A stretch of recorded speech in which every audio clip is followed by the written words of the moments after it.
옛날 옛적 한국의 양평 지역에는 신비로운 힘을 지닌 산과 맑은 호수가 있었다. 이곳에는 능선의 정령이라 불리는 신비로운 존재들이 살고 있어 그들의 영향을 받은 자연은 사계절 내내 아름다움의 극치를 이루었다. 이곳을 방문하는 사람들은 능선의 정령들의 호의를 받는다고 믿었으며 특히 이동할 때는 길을 잃지 않게 인도받는다고 하였다. 이 산과 호수의 중간쯤에는 작은 마을이 하나 있었다. 이 마을은 자연의 혜택을 듬뿍 받으며 번영했고 사람들은 대대로 살아가며 자연과 조화롭게 공존하고 있었다. 마을 사람들은 1년 내내 정령들을 위한 제사를 지내고 자연을 가꾸고 보호하는 일을 생활의 중요한 부분으로 삼았다. 마을 아이들은 매일 같이 호수 근처에서 놀았고 그곳에서 자주 하늘의 물고기라고 불리는 빛나는 물고기를 보곤 했다.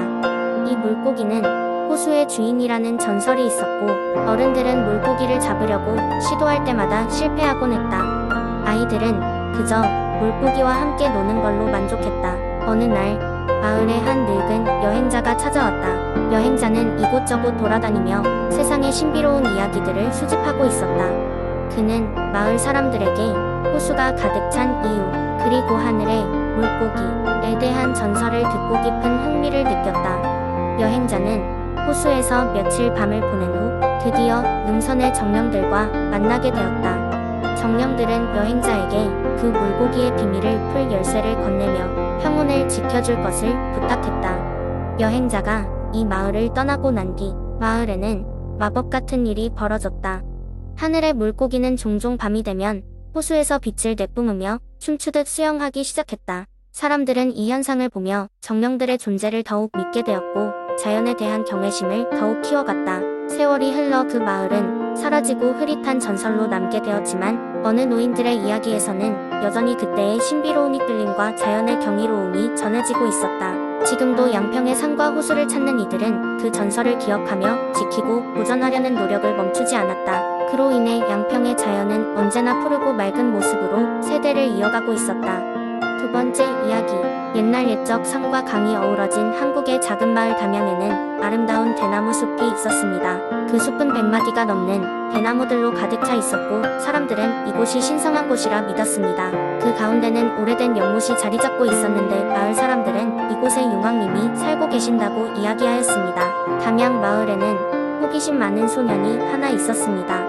그는 항상 숲속 그 연못을 보고 신기해하며 방문했지만 부모님의 말씀을 따라 연못에 너무 가까이 가는 것을 조심하곤 했습니다. 하지만 어느 맑고 바람이 살랑거리는 날 소녀는 호기심을 참을 수 없어서 대나무 숲속 깊숙이 들어가 연못 가장자리에 앉았습니다. 연못의 물결은 햇빛을 받아 반짝이고 있었고 그 순간 물속에서 빛나는 것이 보였습니다.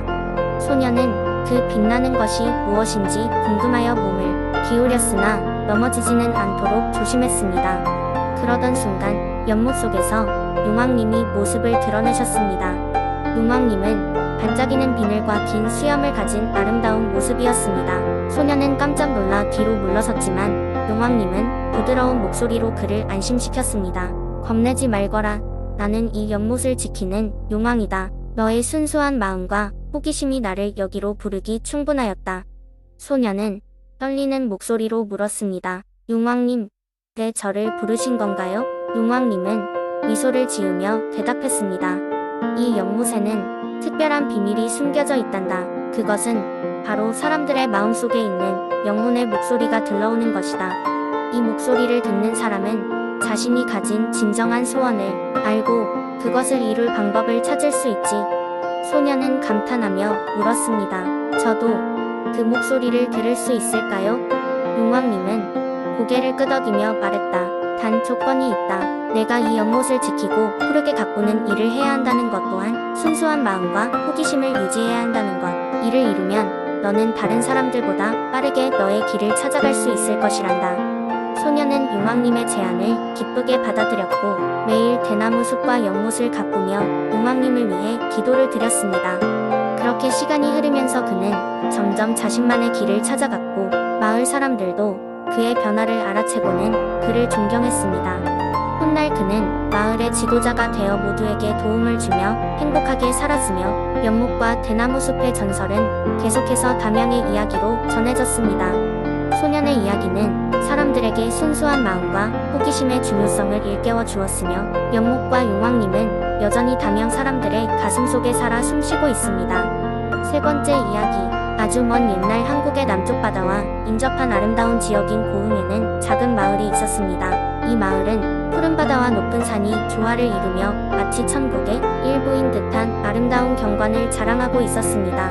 마을 사람들은 풍요로운 생선과 농작물 덕분에 평화로운 삶을 살고 있었지만 매년 마을에서 볼 수 없는 특별한 행사가 열리곤 했습니다. 바로 그들은 용왕을 기리기 위해 연회를 벌였습니다.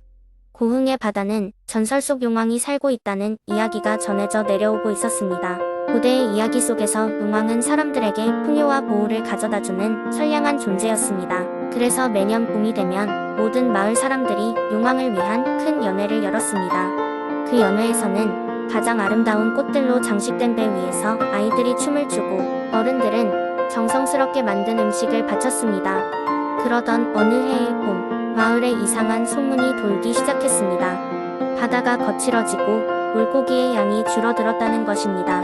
어부들은 점점 불안감에 휩싸였고 마을의 장로들은 이를 심각하게 받아들였습니다. 그리고 그들은 용왕의 분노를 풀어야 한다고 결론을 내리고 그 원인을 찾기로 했습니다. 장로들은 마을의 가장 오래된 기록을 뒤져가며 오래된 전설을 다시 살펴봤습니다.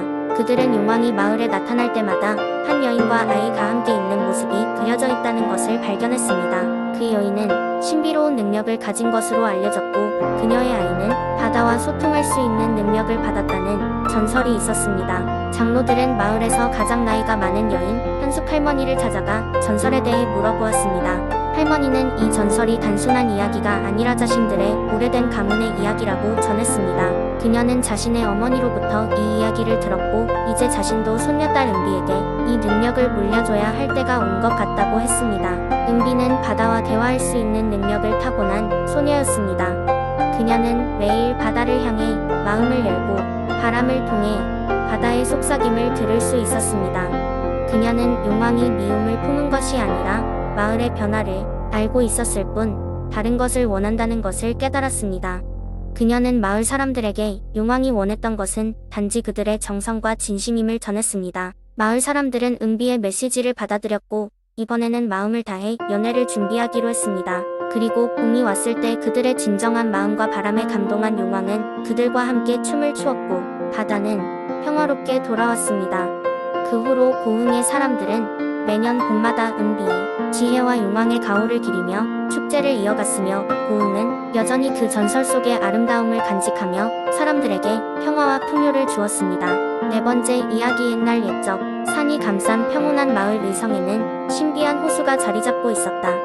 이 호수는 사람이 많이 찾지 않는 외딴 곳에 있어서 전설로만 전해지고 있었다. 마을 사람들은 이 호수가 마법의 힘을 가지고 있으며 특별한 날에만 그 비밀을 보여준다고 믿었다. 그 중에서도 달빛이 가장 환하게 비추는 보름달 밤에만 그 신비를 느낄 수 있다고 했다. 호기심 많은 소녀 수미는 항상 모험을 좋아하는 아이였다. 그녀는 마을 어귀에서 할머니에게 친절한 기억들을 들으며 자랐다. 할머니는 어렸을 때의 이야기를 자주 들려주며 의성의 호수에 대한 전설도 자주 이야기했다. 수미는 그 이야기를 듣고 자신도 그 비밀을 직접 보고 싶다는 열망을 가지게 되었다. 어느 가을 밤 마침내 보름달이 뜨자 수미는 단단히 마음을 먹고 모험을 떠나기로 결심했다. 그녀는 친구인 연재에게 이 계획을 이야기했고 연재 역시 두 눈을 반짝이며 동참하겠다고 말했다. 두 친구는 까만 밤 속에서 작은 손전등을 들고 길을 나섰다. 호수로 가는 길은 예상외로 까다롭고 험난했다. 높은 낙엽 더미와 가시덤불을 지나야 했고 종종 부엉이 소리가 그들을 놀라게 했다. 하지만 수민과 연재는 서로 의지하며 앞으로 나아갔다. 마침내 그들은 하늘에 달이 가득 차오른 순간 반짝이는 의성의 호수 앞에 서게 되었다. 호수의 물결이 잔잔히 일렁일 때 그곳에 서 있는 모든 것이 마법처럼 변하기 시작했다. 달빛 아래에서 호수는 푸르스름한 빛을 내며 빛났고 물결 위로 작은 빛나는 물고기들이 춤추는 듯했다. 수민과 연재는 그 광경에 넋이 나가 잠시 숨을 멎었다. 그때 호수 중앙에서 작은 물거품과 함께 신비로운 힘이 뻗어나오더니 아름다운 요정이 나타났다. 요정은 무척 친절하게 미소 지으며 말했다. 이곳에 온 것을 환영해. 너희의 용감함에 감동받았어. 이 호수는 자연의 힘을 바탕으로 만들어졌으며 사람의 선량한 마음을 필요로 해. 그러니 이곳에서 너희가 바라는 마음을 깊이 간직하렴. 수민과 연재는 서로를 보며 각자 마음속 소망을 빌었다. 그들의 마음에는 서로에 대한 감사와 가족과 친구들을 위한 따뜻한 기원이 가득했다. 시간이 흐르고 요정은 천천히 사라졌지만 두 소녀는 호수에 변하지 않을 아름다움 속에서 새로이 피어난 희망을 안고 마을로 돌아갔다. 수민과 연재는 이제 마을 사람들에게 전설의 실체를 증명할 수 있었고 그날 밤을 계기로 의성의 호수는 마을 사람들에게 있어 새로운 신비와 희망의 상징이 되었다. 그들은 가끔 호수를 돌아보기도 했지만 늘 가슴 깊이 간직한 그날의 기적을 통해 서로와 더 진솔하게 소통하게 되었다. 그리고 의성의 호수는 여전히 거기 남아 훗날 또 다른 이들의 모험을 기다리고 있었다.